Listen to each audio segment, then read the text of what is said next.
Yes, pampa-energy natin.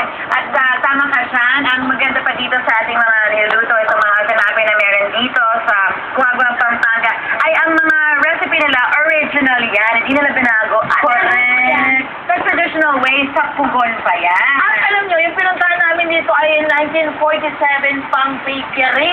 Wow! Ang ano na talagang tested na mga kapuso.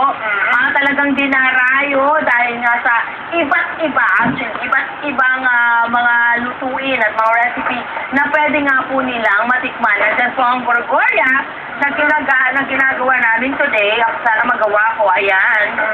At syempre, merong masa potrita, may empanaditas at napakarami pa pong iba. Para yung sa akin ang laki.